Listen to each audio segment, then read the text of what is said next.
A Organização Mundial da Saúde aprovou a vacina Coronavac para uso emergencial, você viu aqui ontem na CNN. Com isso, o imunizante pode passar a ser comprado e incorporado ao consórcio COVAX Facility para a distribuição em escala global. Sobre esse assunto, nós vamos conversar então agora com a Mariângela Simão, que é vice-diretora-geral da área de medicamentos, vacinas e produtos farmacêuticos da OMS. Doutora Mariângela, seja muito bem-vinda mais uma vez aqui à CNN. Ontem, doutora, nós já destacamos aqui na CNN a importância dessa incorporação agora ou dessa aprovação da Coronavac pela OMS. Eu já quero falar então das consequências positivas, inclusive. Por exemplo, essa aprovação pode influenciar na entrada de brasileiros imunizados com a Coronavac em locais adeptos do passaporte de vacinação? Veja, bom dia, Luciana, e bom dia, ouvintes. Essa primeira preocupação de alguns brasileiros que querem viajar para o exterior, né? Todas as vacinas, pelo menos pela União Europeia, todas as vacinas que forem aprovadas para uso emergencial pela Organização Mundial de Saúde vão ser, as pessoas que foram vacinadas, tiverem tomado 2 doses, vão ser autorizadas a entrar pelo menos no espaço da União Europeia. Esse é a única região que já estabeleceu quais vão ser as suas regras. Então, a Sinovac, tem outras vacinas também, né? Sinovac é a Coronavac, Sinovac é o produtor da Coronavac. A AstraZeneca já fazia parte, né? Porque a AstraZeneca também já está autorizada pela OMS. Então, esse é um lado dela. O outro lado que auxilia mais países é o fato de que, com isso, passa a ter as agências que compram vacinas internacionalmente passam a poder comprar a Coronavac. Daí isso inclui a Unicef e vários países que não têm, por exemplo, o Brasil tem uma agência regulatória forte, que é a Anvisa, a maior parte dos países não tem, eles utilizam o mecanismo da OMS para fazer o registro local e para fazer as questões depois de farmacovigilância. Então ela tem um aspecto mais global, além da utilização pelas pessoas que querem viajar. Mariângela, Elisa falando aqui com a senhora, sempre muito bom tê-la aqui em nosso jornal, porque além de muito conteúdo, a senhora nos traz simpatia e sorriso, e todos nós precisamos e muito disso. Quando a gente fala de uso emergencial, significa que em algum momento a OMS vai conceder a aprovação para uso definitivo, por exemplo, assim como a gente acompanha aqui no Brasil, a Anvisa concedendo esses 2 tipos de uso, o mesmo ocorre com a OMS?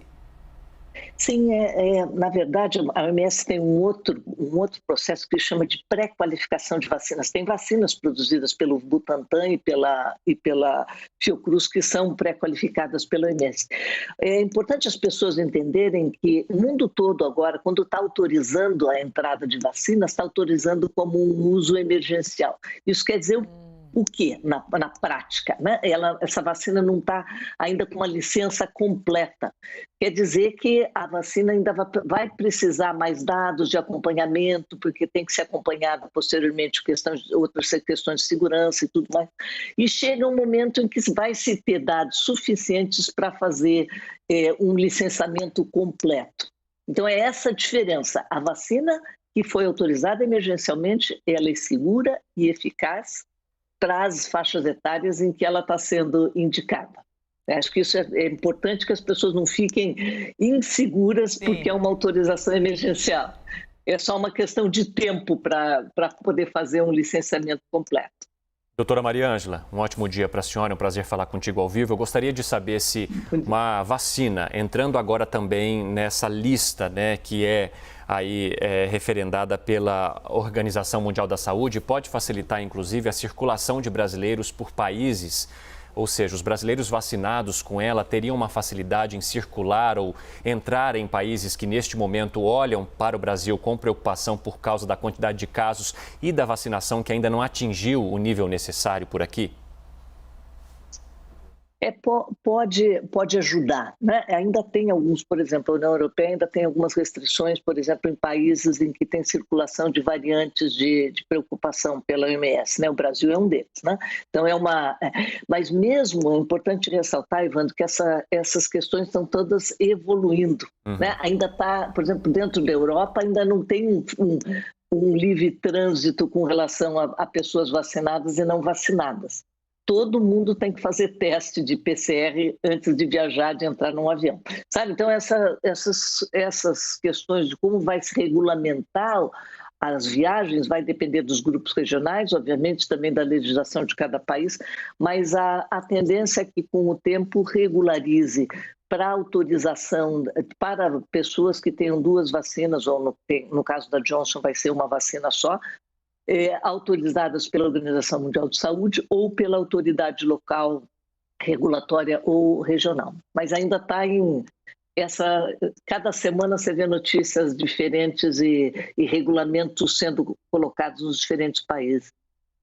Doutora Maria Ângela, quero aproveitar a sua presença aqui para ter uma visão global de como nós estamos, em que pé estamos em relação ao nosso cardápio, ou ao cardápio de vacinas da OMS, do COVAX Facility, doações de doses, aquelas que os países ricos têm a mais e que se propuseram a doar para o COVAX Facility, e distribuição para países pobres.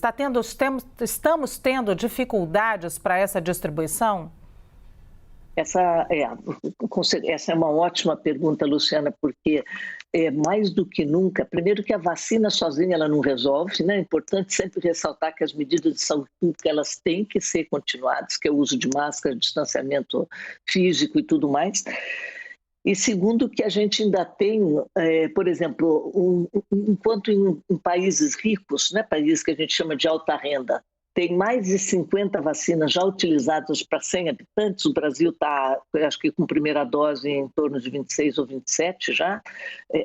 Em países pobres está menos do que está 0,7 doses de vacina usada para cada 100 habitantes. Então, isso é um risco enorme para o mundo. Não é só a doação de vacinas, não é só um ato de caridade, sabe? É um ato de interesse próprio para todo mundo nesse momento. Aqueles países que produziram mais do que podem ou que contrataram mais vacinas do que precisam têm não só uma obrigação moral, mas tem também um interesse próprio em dividir essas vacinas com outros países.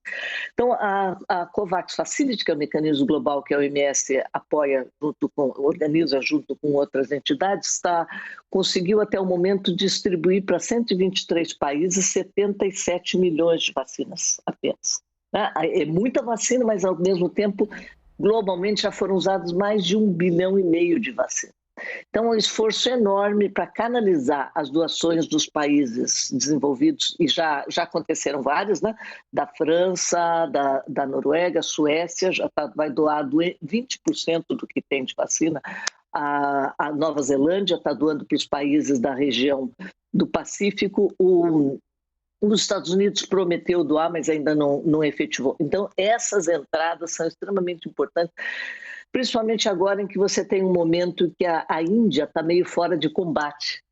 Né? A Índia é um grande produtor de vacina, né? E a Índia agora está utilizando as vacinas internamente e não está exportando essas vacinas.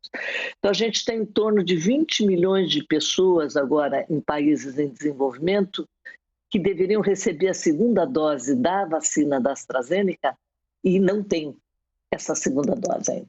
Então, a gente está, quando eu digo a gente, o OMS, COVAX Facility, está esperando com grande ansiedade a finalização de alguns dos acordos com alguns desses países para proporcionar a segunda dose para as pessoas que já começaram a vacinar e não terminaram em países em desenvolvimento.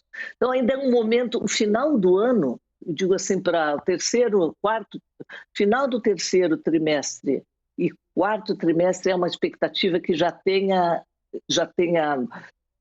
estabilizado a produção global. E tem mais vacinas chegando, né? Você sabe que a OMS não só autorizou agora a Sinovac, que é a Coronavac, mas 2 semanas atrás autorizou a Sinopharm, que é uma outra vacina chinesa. Está em processo para autorização ainda inicial de uma outra vacina indiana, de uma vacina que está sendo desenvolvida no Reino Unido, que é a Novavax, né? E a gente tem a entrada da vacina da Janssen, né? Da Johnson & Johnson, agora em julho. Ela já foi autorizada pelo OMS e ela vai começar a chegar agora em julho. Então tem boas perspectivas, mas não dá para a pessoa se considerar totalmente segura. Mesmo que você esteja vacinado, é importante que você use máscara, que você evite locais aglomerados, que faça a higienização das mãos e siga as orientações nesse sentido, até que haja uma cobertura de vacina maior para todo mundo. Queremos esse momento, Mariângela. É uma ansiedade que a gente não vê a hora de conseguir se libertar um pouquinho e voltar a viver, né, como a gente vivia antes, ou pelo menos parecido, Mariângela, que a gente se sente enjaulado demais nessa pandemia. Inclusive hoje, a gente até começou o jornal repercutindo a boa notícia que veio do Reino Unido, né, que eles anunciaram que foi o primeiro dia sem o registro de uma morte, desde o início da pandemia. Eu queria aproveitar essa informação e abusar do seu olhar global, né, o olhar da senhora que observa o todo, para que a gente pudesse entender o que deu certo ou o que foi feito no Reino Unido para que eles tivessem chegado a esse momento de ou nenhum registro de morte ou um baixo registro. Essa combinação entre lockdown e muita vacina, eles foram, né, o primeiro local no mundo a aplicar vacina. É o que dá certo, doutora? Veja, eu acho que o Reino Unido não é um bom exemplo para ninguém, porque foi um país rico, né, e que teve uma série de desencontros nesse ano que passou, né, e foi um dos países desenvolvidos com maior impacto econômico e social, mas também na área de saúde com relação à Covid, que levou a sucessivos lockdowns. Então teve muitos problemas no Reino Unido, mas é ótimo que eles cheguem agora a um momento em que pode relaxar as restrições, né? Eu acho que o ponto a ressaltar aqui, Elisa, é que é uma combinação de coisas, né? Se você tem uma transmissão comunitária elevada, e eu estou vendo pelas notícias e observando os dados epidemiológicos do Brasil, que em algumas regiões, em algumas cidades, capitais, você está vendo um aumento no número de casos de novo. Se você tem transmissão comunitária elevada, você tem que intensificar, porque a gente está falando de medidas de saúde pública, tem que facilitar a testagem para pegar casos cedo, né, para poder fazer quarentena e testar os contatos, para poder dar o atendimento para a pessoa adequado, né? Você tem que intensificar as ações que impeçam a circulação do vírus.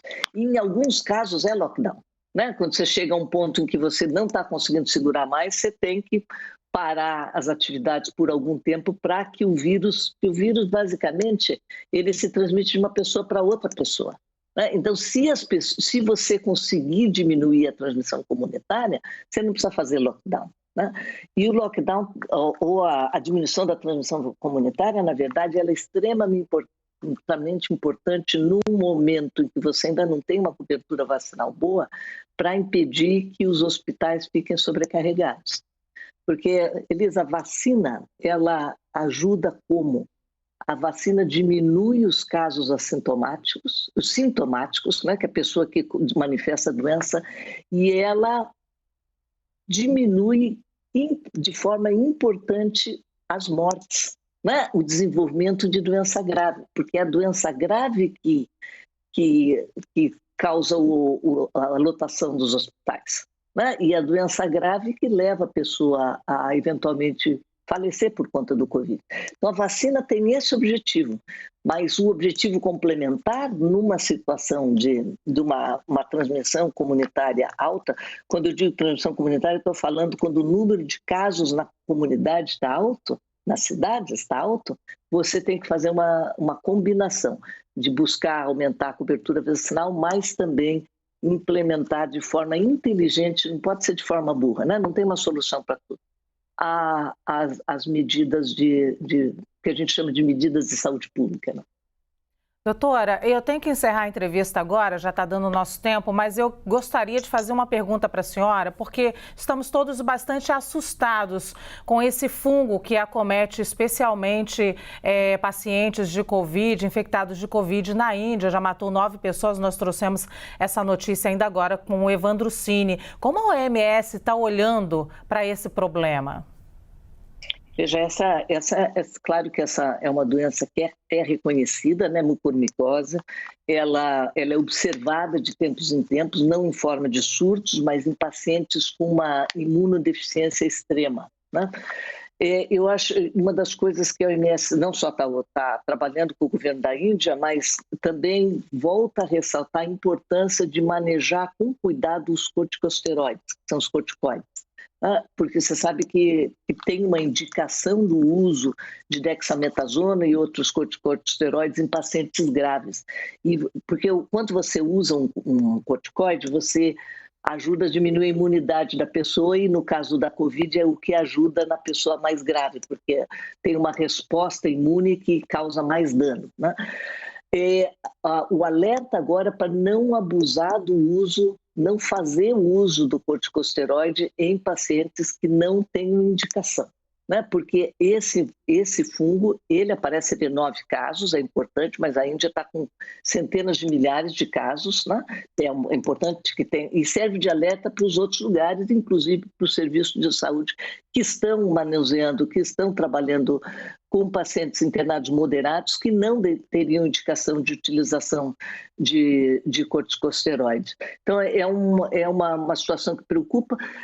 É claro que ainda está restrita, né? E que a gente imagina que com um bom manejo clínico, né? Isso vale para os outros países também, porque se você tiver pessoas com imunodepressão severa, isso pode acontecer em outros países, mas também com o manejo das medidas de proteção da infecção hospitalar, né?